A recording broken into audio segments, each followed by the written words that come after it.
இனியவைக்கற்றலின் தமிழ் வணக்கங்கள். பழங்காலத்தில் விவசாயம் தெரிஞ்சால் தான் பொழைக்க முடியும்னு இருந்துச்சு.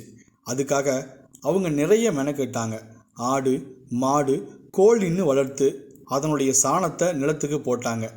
நிலத்திலையும் ஒரே பயிரை போடாமல் வேறு வேறு பயிரை போட்டு நிலத்தில் உள்ள மண்ணை தரமாக வச்சுக்கிட்டாங்க விவசாயிங்க. அப்போ அவங்களுக்கு செயற்கை உரங்கள் தேவைப்படலை. இயற்கை உரங்களை வச்சு நிலத்தை மாசுபடாமல் அவங்க பாதுகாத்துக்கிட்டாங்க. இப்போ காலம் மாறி எல்லோரும் செயற்கை உரங்கள் மேல் வந்தபோதும் கூட இயற்கை உரங்கள் மேல் மதிப்பும் உயர்வும் கொண்ட விவசாயிங்க இருக்கத்தான் செய்கிறாங்க. அவர்கள் பழைய விவசாயத்தை மீட்டுருவாக்கம் செய்யும் நோக்கில் பல்வேறு வகையான நடவடிக்கைகளில் ஈடுபட்டும் வருகிறார்கள். அவற்றில் ஒன்றுதான் மண்புழு உரம் தயாரித்தல் என்பதாகும். இதனால் துகள் துகளாக இருக்கும் மண்ணானது ஒன்றாக ஒட்டி மண்ணின் கட்டமைப்பை மேம்படுத்துகிறது.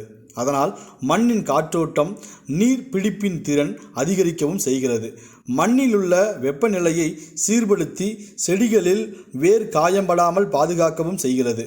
மேலும் மழைக்காலங்களில் மண்ணை வெப்பமாக வைத்திருக்கவும் இத்தகைய மண்புழு உரம் தேவைப்படுகிறது. மண்புழு உரத்தில் அதிகப்படியாக அங்கக கரிமம் 20% முதல் 25% வரை உள்ளது.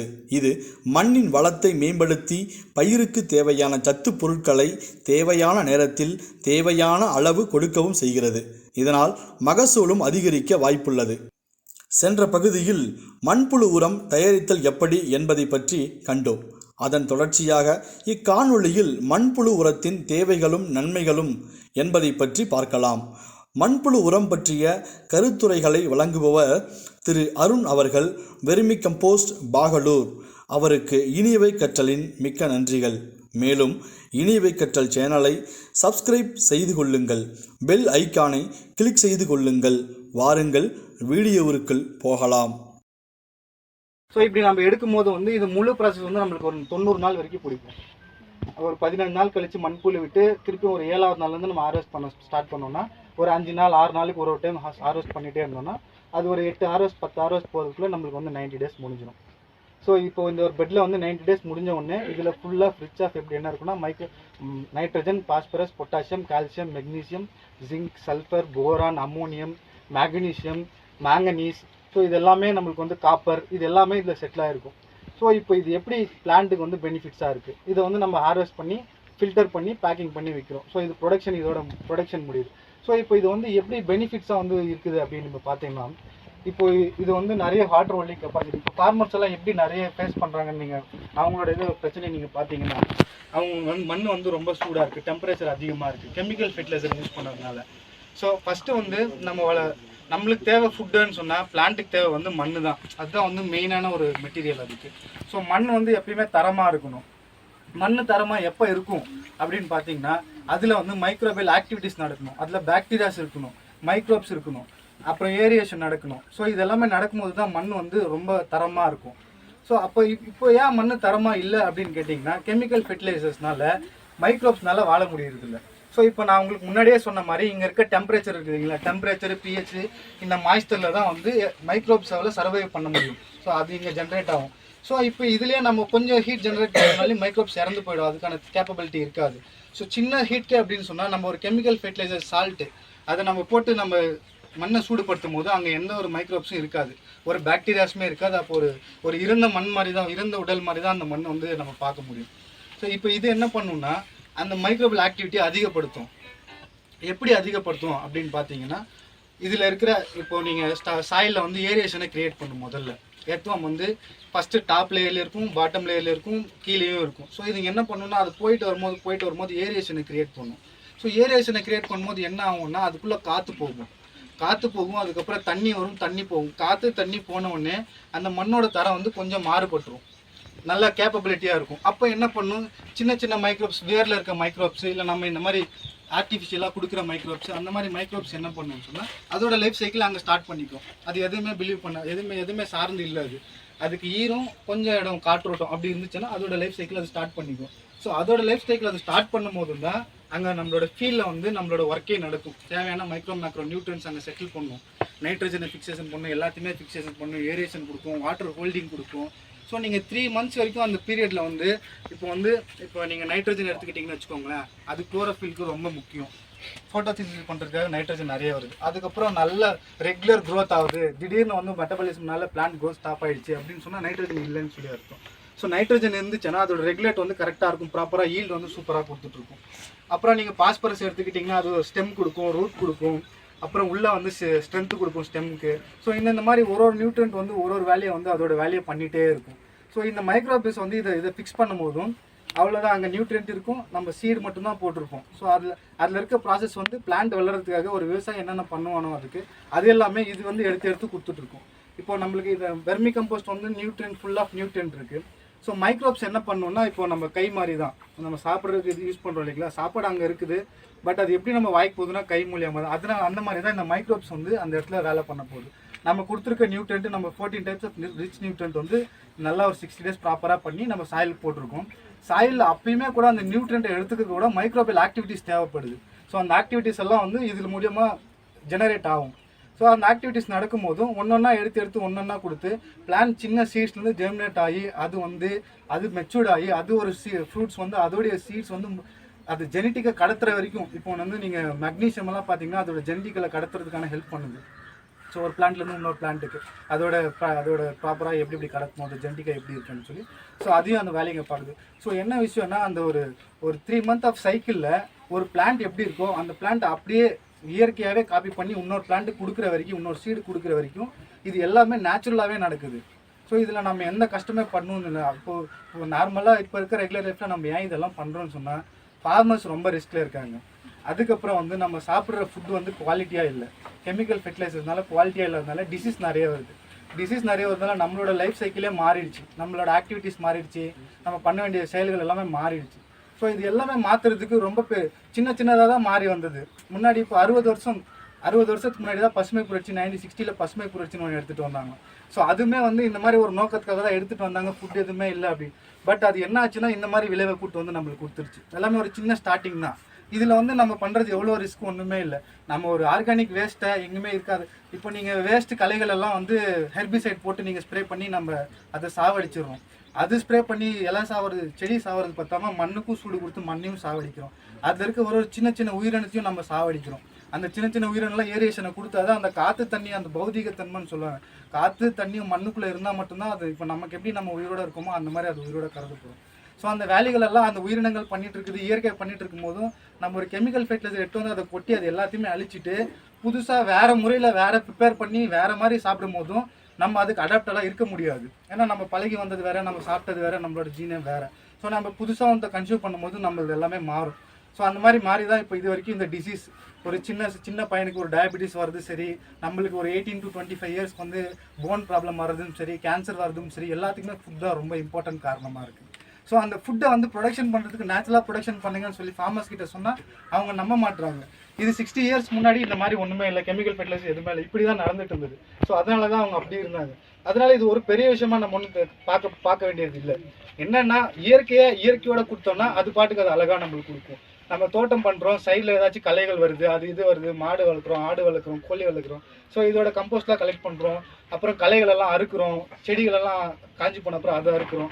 அதெல்லாம் எடுத்து சும்மா ஒரு இந்த மாதிரி நீங்கள் உங்கள் ஃபார்மர் நீங்கள் ஃபார்மராக இருந்தீங்கன்னா ஒரு சின்ன பேக் ஒன்று வாங்கிட்டு நீட்டாக அதுக்குள்ளே போட்டுட்டு நான் சொன்ன மாதிரி நீங்கள் மைக்ரோப்ஸ் ஏதாச்சும் பச்சை சாணியை கரைச்சி ஊற்றலாம், இல்லை தயிர் கரைச்சி ஊற்றலாம். இல்லைனா இப்போ வந்து மாடர்னா எஃபெக்டிவ் மைக்ரோப்ஸ் அப்படின்னு ஒரு எஃபெக்டிவ் மைக்ரோப்ஸ் இருக்குது, இஎம்னு சொல்லுவாங்க. அந்த எஃபெக்டிவ் மைக்ரோப்ஸ் எல்லா டைப்பு லேக் கணக்கில் மைக்ரோப்ஸ் வந்து ஜென்ரேட் பண்ணி அதில் வந்து ஸ்டோர் பண்ணி வச்சுருக்காங்க, கல்ச்சர் பண்ணி. ஸோ அது யூஸ் பண்ணிங்கன்னா சீக்கிரம் டீகம்போஸ்ட் ஆகும். நம்ம மாடர்னாக கூட நம்ம இதை ரெகுலேட் பண்ணலாம். ஸோ அதுலேயும் நம்ம ஃபாஸ்ட் ஆகும். அப்படி பண்ணிவிட்டு நம்மளோட வேஸ்ட்டாக இருக்க மேனுவரெல்லாம் எடுத்து நம்ம இதில் போட்டோம்னா ஜஸ்ட் 50 days நீங்கள் ஒரு ஹார்வெஸ்ட் பண்ணுறீங்க. இப்போது போன ஹார்வெஸ்ட் பண்ணதில் எல்லா வேஸ்ட்டு எல்லாம் போட்டிருக்கீங்க. நெக்ஸ்ட் இந்த ஹார்வெஸ்ட் பண்ணி இந்த இப்போ ஒரு கல்டிவேஷன் பண்ணுறீங்க, இதுக்கு ஒரு 3 month கல்டிவேஷன் பீரியடில் உங்களுக்கு நெக்ஸ்ட்டு அடுத்த கல்டிவேஷன் தேவையான ஃபெர்டிலைசர் பூராமே உங்களுக்கு இதிலே கிடச்சிடும். உங்களுக்கு 3 months 4 months உங்களுக்கு எவ்வளோ நியூட்ரியன்ட் தேவை அப்படின்னு நீங்கள் ஒரு கால்குலேட் பண்ணலாம். உங்கள் 1/2 acre எவ்வளோ தேவைப்படுது. பர் பிளான்ட்டுக்கு ஒரு சின்ன பிளான்ட்டுக்கு வந்து 1:3 ரேஷியோவில் கொடுக்கலாம். பாட்டிங்கில் இருக்கிறதுக்கு 1:3 ரேஷியோவில் கொடுக்கலாம். நல்ல ஒரு மீடியம் ஸ்டேஜ் இருக்கிற அடல்ட்டில் இருக்கிறதுக்கு வந்து 2 kgs கொடுக்கலாம். நல்ல மெச்சூராக இருக்கிறதுக்கு 5 kgs கொடுக்கலாம். ஸோ அப்படி நீங்களே ஒரு கால்குலேஷன், எல்லாமே சிம்பிள் பேசிக் கால்குலேஷனே போடலாம். நம்ம ஒன்றும் ரொம்ப பெருசாலாம் யோசிக்கணுன்ற கூட அவசியம் இல்லை. ஜென்ரலாக யோசித்து ஜென்ரலாக பண்ணாலே இயற்கை விவசாயத்தை அழகாக பண்ண முடியும். ஸோ இதில் இருக்க அதுதான் இதில் இருக்க மண்புழு எடுத்து மண்புழுவையும் கொடுக்கலாம். மண்புழுவை கொடுக்கும்போது அதில் கெமிக்கல் ஃபெர்டிலைசர் போடாமல் நம்ம பார்த்துக்கணும். ஸோ இதில் இன்னொரு முக்கியமான விஷயம், அதுக்கப்புறம் ஃபார்மர்ஸ் எல்லாம் கேட்குறது என்னென்னா, இதை போட்டுட்டு நம்ம கெமிக்கல் ஃபெர்டிலைசர் போட்டால் ஆகுமா அப்படின்னு கேட்குறாங்க. ஸோ இப்போ இதையும் பாதி யூஸ் பண்ணிட்டு அதை பாதி யூஸ் பண்ணால் ஆகுதா, இல்லை நாங்கள் போடுற கெமிக்கல் ஃபெர்டிலைசர் இதை கில் பண்ணிவிடுமா, இல்லை இது யூஸ்லெஸ் ஆகிடுமா, இல்லை அதுவும் யூஸ்லெஸ் ஆகிடுமா, இல்லை பிளான்ட் வராமல் போயிடுமான்ற நிறைய கேள்விகள் இருக்குது. விஷயம் என்னென்னா, இது வந்து டீடாக்சிஃபயர், இது வந்து டீடாக்சிக் பண்ணக்கூடியது. வெர்மி கம்போஸ்ட் வந்து ஒரு லேண்ட் வந்து ரொம்ப கெட்டு போன லேண்டு, அதில் ஒரு புல்லு கூட முளைக்கல அப்படின்னு சொன்னீங்கன்னா, இது ஒரு ஏக்கராக்கு வந்து ஒரு 1.5 டன்னு போட்டு நீங்கள் அதை ஏர் ஓட்டி விட்டிங்கன்னா, ஸோ அங்கே நான் சொன்ன மாதிரி பழைய ஆக்டிவிட்டிஸ் எல்லாம் அந்த மண்ணில் நடந்துடும். ஸோ இப்போ இது அவ்வளோ கெப்பாசிட்டி இருக்கும் போதும் நம்ம கெமிக்கல் ஃபெர்டிலைசர் கூட எப்படி காம்பைனடாக யூஸ் பண்ணணுன்றதை நம்ம தெரிஞ்சுக்கணும். ஆக்சுவலாக நம்ம 50-50 போட்டுருவோம். இப்போ இது ஒரு 500 kg போடுறோம், கெமிக்கல் ஃபெர்டிலைசர் யூரியா டிஏபி பொட்டாஷ்லாம் சேர்த்து 500 kg போட்டிருக்கோம், நாங்கள் வந்து ஆர்கானிக்காக ட்ரை பண்ணுறோம்னு சொன்னால் அது கணக்கில் வராது. ஸோ ஏன்னா இது வந்து அது கில் பண்ணுறதுக்கு நிறைய சான்சஸ் இருக்குது. ஏன்னா இது எல்லாமே உயிருள்ள பொருட்கள், இதில் எல்லாத்துலேயுமே உயிர் இருக்குது, மைக்ரோப்ஸ் இருக்குது, அதுக்கு தேவையான டெம்பரேச்சர், பிஹெச், காற்று எல்லாமே போக தான் அது உயிரோட வந்துட்டே இருக்குது. எல்லாத்தையுமே நம்ம கெமிக்கல் ஃபெர்டிலைசர் போடும் போதும் அது இதை டாமினேட் பண்ணுச்சுன்னா, முக்கியமான ஒரு விஷயத்தை தெரிஞ்சுக்கோங்க, ஆற்றுல மண்புழு இருக்கும் ஆனால் கடலில் இருக்காது. ஏன் அப்படின்னு பார்த்தீங்கன்னா, அந்த உப்பு, அந்த சால்ட் கண்டென்ட் மட்டும்தான் ஒரு மிகப்பெரிய பிரச்சனை. சால்ட் அதிகமாச்சுன்னா லேண்டில் வந்து எந்த பொருளுமே வளராது, சூடு ஜென்ரேட் ஆகும், ஹீட் ஜென்ரேட் ஆகிடும், மைக்ரோப்ஸ் கையில் ஆக்டிவிட்டிஸ் பண்ண முடியாது. கடல் பக்கம் பீச் பக்கத்துலேயே பாருங்கள், அங்கே எதுவுமே இருக்காது. ஆனால் ஆற்று பக்கத்தில் நீங்கள் பாருங்களேன், மண்புழு இருக்கும், எல்லாமே இருக்கும். ஸோ ஏன் மண்புழு அங்கே இருக்குன்னா, அங்கே அந்த ஆக்டிவ் சால்ட் கண்டென்ட் இல்லை. சால்ட்டு மண்புழு ஏன் அப்படி, மண்புழு ஒரு இடத்துல இருக்குதுன்னா அந்த இடம் ரொம்ப நல்ல இடம்ட்டு அர்த்தம். ஸோ அப்போ அது அந்த இடத்துல இருக்கும்போது நம்ம சால்ட் இல்லாத நம்ம பார்த்துக்கணும். யூரியா டிஏபி அதெல்லாம் போடும்போது அது எல்லாத்தையுமே சால்ட்டு தான் இருக்குது. இப்போ என்ன விஷயம்னா, அதை வந்து நம்ம வந்து 30% போடலாம், 20% போடலாம், இதை வந்து 80% கொடுக்கலாம். ஸோ இப்போ என்ன நடக்கும் அப்படின்னா, இதோட ஆக்டிவிட்டிஸ் தான் டாமினேட் பண்ணியிருக்கும். ஸோ இதோட மைக்ரோல் ஆக்டிவிட்டிஸ் டாமினேட் பண்ணியிருக்கும். இது ரெகுலேட் ஆகிறதுக்காக இது த்ரைவ் பண்ணும், எல்லா இடத்துக்கும் போய் நியூட்ரியண்ட்டை ஃபிக்ஸ் பண்ணும், எடுத்துகிட்டு வரும். ஸோ இப்போ இந்த நம்ம போட்டிருக்க 20% ஆஃப் நைட்ரஜன் யூரியா பொட்டாஷில் ஹீட் ஜெனரேட் ஆகும், டெம்பரேச்சர் ஜெனரேட் ஆகும், சாயில் கொஞ்சம் இதாகும், பட் அது எல்லாத்தையுமே இது வந்து ப்ளஸ் பண்ணிக்கும். ஸோ அதுக்காக தான் நம்ம இப்படி ப்ளஸ் பண்ணி தான் நம்ம லேண்டை வந்து ஒரு இது ஓவராலாக கூப்பிட்டு வர முடியும். ஃபஸ்ட்டு எடுத்தோடனே 50-50 போட்டோம், இல்லை வந்து இது வந்து ஒரு 60-70 போட்டுட்டு இதை ஒரு 30 போட்டு ட்ரை பண்ணலாம் நம்ம அப்படின்னு சொன்னாலும் நம்ம கையில் அது முடியாது. ஏன்னா அதுக்கான பண்பு இதுக்கிட்ட இல்லை. இதோட பண்பு என்ன, டாமினேட் பண்ணும், கொஞ்சம் ஹையாக இருக்கணும். ஏன்னா அது ரொம்ப கெமிக்கல், அதோட வேலையை இது க்யூர் பண்ணும். இப்போ கெமிக்கல் ஃபெர்டிலைசர்னால வர விளைவுகள் எல்லாம் இது வந்து இது க்யூர் பண்ணும். பட் அதோட கெப்பாசிட்டி ரேஞ்ச் வந்து அதிகமாக இருந்துச்சுன்னா இது கில் பண்ணிடும். ஸோ அதனால தான் என்ன பண்ணுறோம்னா 80-20 இல்லை 70-30 ரேஷியோவில் ஃபார்மர்ஸ்க்கு ப்ரொவைட் பண்ணுறோம். அவங்களே கண்டிப்பாக அவங்களுக்கும் ஈல்டு நல்லா வந்திருக்கு. ஸோ அது வந்து நீங்கள் இது வந்து 70% போடுங்க, கூட வந்து அதை யூரியாவோ டிஎப்பி 20% இல்லை 30% மிக்ஸ் பண்ணிக்கோங்க. ஸோ அது மூலியமாக இது 100%ல ஹீட் ஜென்ரேட் ஆகிற ஹீட்டை வந்து இது குறைச்சிக்கும். நைட்ரஜன் எவ்வளோ தேவை ஃபிக்ஸ் பண்ணுன்றதை பாக்டீரியாஸ் பார்த்துக்கும். எக்ஸ்ட்ரா நைட்ரஜனை எப்படி டிஸ்போசல் பண்ணணுமோ அது எல்லாமே நம்மளோட மைக்ரோப்ஸ் மட்டும்தான் அது எல்லாத்தையுமே பார்த்துக்கக்கூடியது. அந்த மைக்ரோப்ஸ் ஆக்டிவிட்டி வந்து அழகாக நடந்துகிட்டே இருக்கும். ஸோ கெமிக்கல் ஃபெர்டிலைசர் போட்டது கூட அதுக்கு தேவையான நியூட்ரியண்ட்டை எடுத்துக்கும், அது வர விளைவுகளை கூட இது கட்டுப்படுத்தி வைக்கும். இப்படி நம்ம ஒரு 80-20 70-30 போட்டுட்டு நெக்ஸ்ட் வந்து ஃபைனலாக நீங்கள் முழுசாக இயற்கை விவசாயமே பண்ணுறீங்கன்னு சொன்னால் இதை வந்து நீங்கள் ஃப்ரீயாக அப்ளை பண்ணலாம், கெமிக்கல் ஃபெர்டிலைசர் இல்லாத போதும். ஸோ இது கூட நீங்கள் கெமிக்கல் ஃபெர்டிலைசர் கொடுக்குற அளவுக்கு தரமான ஒரு இதை நம்ம இயற்கையில் கொடுக்கணும்னு சொன்னால் வெர்மி கம்போஸ்ட் கூட நம்ம மைக்ரோ பாக்டீரியாஸை ஆட் பண்ணலாம், என்ரிச் பண்ணலாம் அதை. ஸோ எப்படின்னு சொன்னால் அதுதான் phospho bacteria, azospirillum, Pseudomonas, Trichoderma viride, இந்த மாதிரி நிறைய மைக்ரோ பாக்டீரியாஸ் இருக்குது. நான் முன்னாடியே சொன்ன மாதிரி ஒரு வேலையை ஒன்று பண்ணுவோம். நம்ம அக்ரிகல்ச்சர் ஃபார்ம்லேயே வந்து கவர்மெண்ட்லேருந்தே கொடுக்குறாங்க 1 kg 1/2 kg ட்ரைகோடெர்மா வெரிடி. இப்போ ட்ரைகோடெர்மா வெரிடி என்ன பண்ணணும்னா வேறு அழுகலை கம்மிப்படுத்திடும். நீங்கள் அப்படியே நைனாக ப்ராசஸ் ஆகலாம். அசோஸ்பெர் நைட்ரஜன் வந்து ஃபிக்ஸேஷன் பண்ணும், நல்லா வளர வைக்கும், சைக்கிள் கொடுக்கும். அப்புறம் பாஸ்பரஸ் பொட்டாசியம் வந்து ஸ்டெம்ஸு ரூட்ஸை கொடுக்கும். ஸோ இதெல்லாம் நடந்துகிட்டே வரும்போதும் அதுக்கப்புறமா அது நீட்டாக ப்ராப்பராக ஒரு என்னென்ன தேவையோ அது எல்லாமே இது கொடுத்து நீட்டாக செட்டில் பண்ணி கரெக்டான ஃபுட்டு, தரமான ஃபுட்டு, அதுதான் நம்மளோட முக்கியமான எய்ம். வந்து கெமிக்கல் ஃபெர்டிலைசர் இல்லாத தரமான ஒரு உணவு, இயற்கையான உணவு. அதை சாப்பிடும் போது அதுலேருந்து வர நியூட்ரியண்ட்டே வேறு, அதை நம்ம உள்ளே இன்டேக் பண்ணி அதை டைஜஸ்ட் பண்ணி அதுலேருந்து நம்ம உடம்பு எடுத்துக்கிற நியூட்ரியன்ட் லெவலே வேறு. இதெல்லாம் ரிசர்ச் போயிருக்கு. இப்போ நம்ம கெமிக்கல் ஃபெர்டிலைசர்லாம் நம்ம சாப்பிடும் போதும் நம்ம நல்லா நிறைய கால்சியமாக எடுத்துக்கலாம், இல்லை நிறைய ப்ரோட்டீனே எடுத்துக்கலாம். அந்த ப்ரோட்டீன் எல்லாம் நமக்குள்ளே டைஜஸ்ட் ஆகி முழுசாக நம்ம பாடி இன்டேக் பண்ணுதான்னா இல்லை, ஏன்னா அதுக்கான மெட்டபாலிசம் நடக்க முடியறது இல்லை. பட் நம்ம இந்த மாதிரி இயற்கையான உணவை அழகாக எடுத்துக்கும் போதும் அதோட முழுசாக அதோட பண்பு வந்து அதோடைய நன்மைகள் வந்து நம்மளுக்கு கிடைக்கும். அதனால இயற்கையான உணவை சாப்பிட்றதுக்கு தான் நம்ம இந்த விஷயங்கள்லாம் ட்ரை பண்ணணும். இதில் வந்து க்ரோத்திங் ஹார்மோன்ஸ் இருக்குது. இப்போ நம்மளுக்கு எப்படி ஹார்மோன்ஸ் இருக்கோ அதே போல் பிளான்ட் க்ரோத் ஆகிறதுக்கும் ஹார்மோன்ஸ் தேவைப்படுது. ஆக்சின், ஜிப்பர்லின், சைட்டோகைனின்ஸ் போன்ற செகண்டரி மெட்டபாலைட்ஸ் அது ஹார்மோன்ஸ் வந்து தேவைப்படுது. ஸோ அதை எப்படி நம்ம மண்புழு உரம் மூலமாக கொடுக்கலான்றதை பார்த்தீங்கன்னா, மண்புழுவோட மேலே அந்த ஜெல்லியாக இருக்குதுல்ல, மண்புழு மேலே ஜெல்லியாக இருக்கும் ஒயிட்டாக, அதை ப்ரொடெக்ட் பண்ணுறதுக்காக காட் கிஃப்ட் நேச்சுரலாக அது கொடுத்துருக்காங்க. ஸோ அதில் என்ன இருக்குன்னா, அதில் பிளான்ட் க்ரோத்திங் ஹார்மோன்ஸ் இருக்குது, ஆக்சின், ஜிப்பர்லின், சைட்டோகைனின்ஸ். ஸோ அதை வந்து இப்போ இங்கே ஆக்டிவிட்டிஸ் நடந்துட்டுருக்கு, வாட்டர் ஸ்ப்ரே பண்ணுறோம், வாட்டர் வெளியில் வருது. ஸோ இந்த கம்போஸ்ட் மேலே ஒரு கோட்டிங் இருக்கும், மெல்லிசான ஒரு கோட்டிங் இருக்கும், அதில் வந்து இந்த பிளான்ட் க்ரோத்திங் ஹார்மோன்ஸ் ஃபிக்ஸ் ஆகிருக்கு. ஸோ இந்த ஹார்மோன்ஸும் என்ன பண்ணுன்னா பிளான்ட் க்ரோத்துக்கு வந்து நிறைய ஹெல்ப் பண்ணும். ஸ்டெம் ரூட் ஆகும்போது ஒன்று, ஸோ எப்படி சொல்கிறது, ஸ்ப்ரவுட் ஆகும்போது ஒன்று, ஃப்ரூட் வரும்போது ஒன்று. ஸோ அதை ஹார்மோன்ஸும் வந்து இதுவே ரெகுலேட் பண்ணுது. அப்புறம் மைக்ரோபியல் ஆக்டிவிட்டியும் இதுவே ரெகுலேட் பண்ணும். அதுக்கப்புறம் எப்படி சொல்கிறது, சாயில வந்து டெக்ஸ்டரு, எப்படி ஏரியேஷனு, டெக்ஸ்டரு, மாய்ஸ்டர் எல்லாத்தையுமே ரெகுலேட் பண்ணும். ஸோ இது ஒரே ஒரு விஷயம், ஒரு ஃபார்மர் எப்படியெல்லாம் சுற்றி பார்க்குறானோ ஒரு செடியை வளர்க்குறதுக்கு, அது எல்லாமே இது மண்ணுக்குள்ளேருந்து நீட்டாக பண்ணிக்கும். நம்மளுடைய வேலை என்னென்னா, ஒரு நல்ல தரமான ஒரு விதையை போட்டு அதுலேருந்து ஒரு தேவையான லைஃப் டைம் வரைக்கும் நம்ம வெயிட் பண்ணணும். முதல்ல 3 மந்த்ஸ்னா 2 மந்த்ஸ்னால் அதுக்கு வெயிட் பண்ணி அழகாக அதுக்கு ஃப்ரீயாக கொடுத்து நியூட்ரியண்ட்டை கொடுத்து நம்ம எடுத்து அதுலேருந்து நான் சாப்பிட்டோன்னா நம்மளும் தரமாக இருக்கலாம், நம்ம இயற்கையான இந்த உலகமும் தரமாக இருக்கும். ஃப்யூச்சரை பற்றி தான் நம்ம மெயினாக பார்க்க வேண்டியது இருக்குது. நம்ம ஓரளவுக்கு நம்ம இருந்துக்கலாம், பட் ஃப்யூச்சர் வந்து பார்த்தீங்கன்னா 8 வயசு பையனுக்குலாம் சுகர் வருது, எல்லாமே வருது சின்ன பசங்களுக்கு.